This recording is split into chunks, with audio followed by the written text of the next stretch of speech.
ইনশাআল্লাহ। আমরা যারা রোজা ভঙ্গ করছি পিছনের দিনগুলোতে, পিছনের রমজানগুলোতে আমরা আজকে ওয়াদা করি, আল্লাহ তাআলা আমার লাইফে আমি কত রোজা ভঙ্গ করছি, আল্লাহ তাআলা আপনি আমাকে ক্ষমা করে দেন।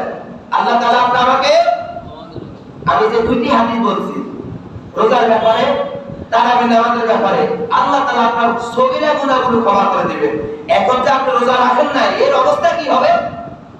এর অবস্থা কি হবে বলেন? ভয়াবহ হবে না? ভয়াবহ হবে। এই কারণে আপনি যে পিছনের দিনগুলোতে, পূর্বের রমজানগুলোতে রোজা ভঙ্গ করছেন, খাসভাবে তাওবা করবেন, খাসভাবে তাওবা করবেন। আল্লাহ তাআলা আমি আর কখনো রোজা ভঙ্গ করব না, এইভাবে আমরা তাওবা করতে পারবো না? রাসূল কারীম সাল্লাল্লাহু আলাইহি ওয়াসাল্লাম বলেছেন, রমজান মাসে তোমরা চারটা জিনিস বেশি বেশি করে করবা। কয়টা জিনিস? গতকাল আমরা আলোচনা ছিল, ওই আলোচনার মধ্যে আমি টপিকটা নিয়েছি। এই রমজান মাসে রাসূল কারীম সাল্লাল্লাহু আলাইহি ওয়াসাল্লাম এই চারটি কাজ বেশি করতেন। কয়টি কাজ? সবাই কয়টি কাজ? রাসূল কারীম সাল্লাল্লাহু আলাইহি ওয়াসাল্লাম রমজান মাসে চারটি কাজ বেশি বেশি করে করতেন। এক নম্বর হলো রাসূল কারীম সাল্লাল্লাহু আলাইহি ওয়াসাল্লাম বেশি বেশি করে রমজান মাসে কালেমা পড়তেন। সবাই আমার সাথে পড়েন, লা ইলাহা ইল্লাল্লাহু মুহাম্মাদুর রাসূলুল্লাহ, আশহাদু আল্লা ইলাহা ইল্লাল্লাহু ওয়াহদাহু লা শারীকা লাহু ওয়া আশহাদু আন্না মুহাম্মাদান আবদুহু ওয়া রাসূলুহু। দুই নম্বর হলো রাসূল কারীম সাল্লাল্লাহু আলাইহি ওয়াসাল্লাম রমজান মাসে বেশি বেশি করে ইস্তিগফার পাঠ করতেন।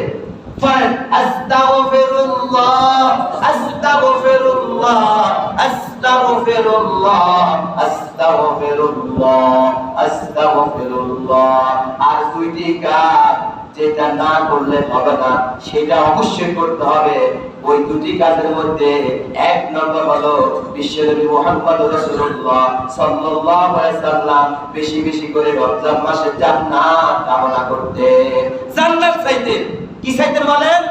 জান্নাত চাইতেন। আমরা সবাই জান্নাত কামনা করব। আল্লাহ তাআলা কখন জানে আমার মৃত্যু হয়ে যায়, আমার বাবা মারা গেছে, মা মারা গেছে, আল্লাহ তাআলা আমার আব্বা মা পূর্ববর্তী যারা মারা গেছে রমজান মাসে প্রত্যেকটা জাহান্নামীদেরকে যেভাবে আপনি এক মাস বোনাস দিয়েছেন, জাহান্নাম থেকে মুক্ত করেছেন, আল্লাহ তাআলা রমজানের পরবর্তী সময়েও আল্লাহ তাদেরকে রমজানের মতো তাদেরকে ক্ষমা করে দিয়ে তাদেরকে জান্নাতবাসী করুন। আল্লাহ আমরা যখন মারা যাব আমাদেরকে আল্লাহ তাদের সাথে আমাদেরকে জান্নাতের মধ্যে শামিল করুন। এইভাবে কি আমরা দোয়া করতে পারি না? এটা রমজান মাসে বেশি বেশি করে জান্নাত কামনা করবেন। বিশ্বনবী মুহাম্মদ রাসূলুল্লাহ সাল্লাল্লাহু আলাইহি ওয়াসাল্লাম আরো একটি আমল করতেন, অর্থাৎ 4 নম্বর যে আমলটি, ওই আমলটি হচ্ছে রমজান মাসে অধিক পরিমাণে জাহান্নাম থেকে মুক্তি চাইতেন। জাহান্নাম থেকে মুক্তি চাইতেন। আল্লাহুম্মা আজরিনি মিনান নার, বলেন আল্লাহুম্মা আজরিনি মিনান নার, আল্লাহুম্মা আজরিনি মিনান নার। হে আল্লাহ, আপনি আমাকে জাহান্নামের আগুন থেকে বাঁচান। আল্লাহুম্মা ইন্না নাসআলুকাল জান্নাতা ওয়া নাউযু বিকা মিনান নার, বলেন আল্লাহুম্মা ইন্না নাসআলুকাল জান্নাতা ওয়া নাউযু বিকা মিনান নার। আল্লাহুম্মা ইন্নাকা আফুউন কারীম তুহিব্বুল আফওয়া ফা'ফু আননি। এইভাবে রাসূল কারীম সাল্লাল্লাহু আলাইহি ওয়াসাল্লাম পুরা রমজান মাসটাই আমল করতেন। এখানে আমার সম্মানিত দিনী ভাইরা, রমজানের মধ্যে সর্বশ্রেষ্ঠ আমল হচ্ছে তেলাওয়াত করা। কি করা বলেন?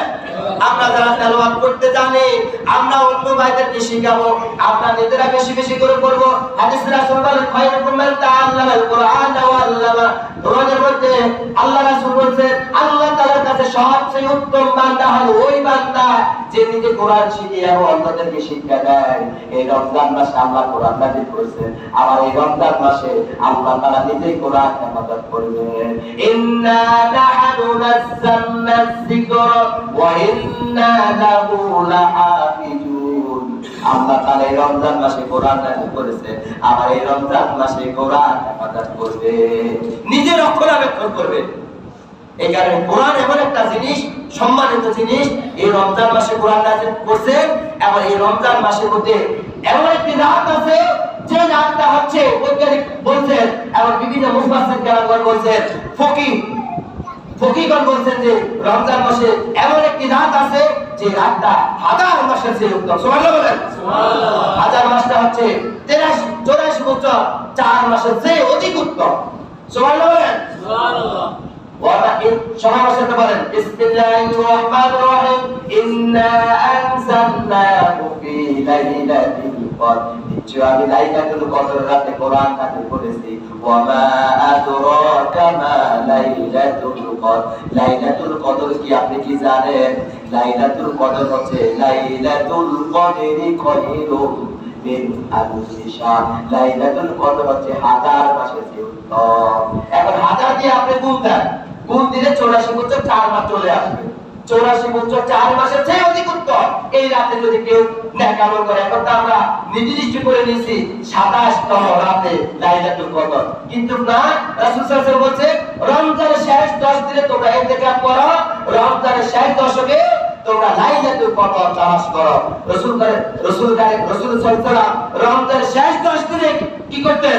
লাইলাতুল কদর তালাশ করতেন। রাসূল সাল্লাল্লাহু আলাইহি ওয়াসাল্লাম রমজানের শেষ 20 দিন কি করতেন?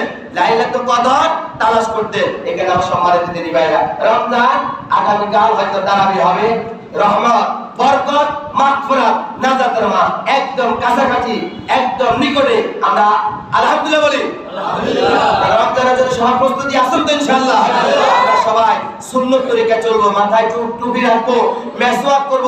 রাসূল সাল্লাল্লাহু আলাইহি ওয়াসাল্লাম যে সমস্ত রমজান মাসে যে নেক আমলগুলো করছে, যে সুন্নতগুলো পালন করছে, ওই সুন্নতগুলো, ওই আমলগুলো আপনি আমি করব, সকলের মাঝে আমরা পৌঁছিয়ে দিব ইনশাআল্লাহ। এবং কেউ চক্রাচারি করব না। রাসূল সাল্লাল্লাহু আলাইহি ওয়াসাল্লাম বলেছে রমজান মাসে তোমাকে কেউ যখন গালি দেয়, তুমি বলবা যে আনা সায়েম, আমি রোজাদার। আমি কি? রোজাদার। সর্বলাস্ট একটি পয়েন্ট বলে আমার আলোচনা শেষ করতেছি। এই পুরো রমজান মাসে শুধু রমজানের আলোচনা হবে, রমজানের আলোচনা হবে।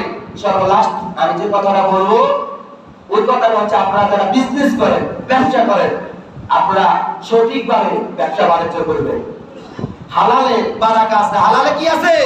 আর হারামের মধ্যে বারাকা নেই। রমজান মাস গুদাম জাত করে আপনার সোনা কিনবেন, তারপরে আপনি চিনি কিনবেন, অন্যান্য মালগুলো আপনি কম দামে কিনে আপনি বেশি দামে বিক্রি করবেন, এটা সম্পূর্ণ হারাম। সম্পূর্ণ কি হারাম। এখানে আমরা সৎ ব্যবসা করব, হালাল ব্যবসা করব, আমরা জুলুম করব না।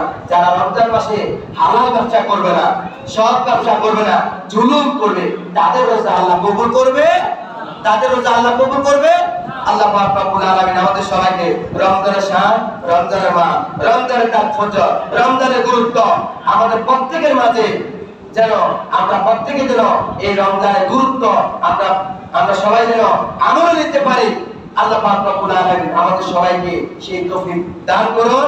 হাজা বাইন্দি ওয়াল ইলমু ইনদাল্লাহ আলাইহি তাওয়াক্কালতু ওয়া ইলাইহি উনীব। আসসালামু আলাইকুম ওয়া রাহমাতুল্লাহি ওয়া বারাকাতুহু।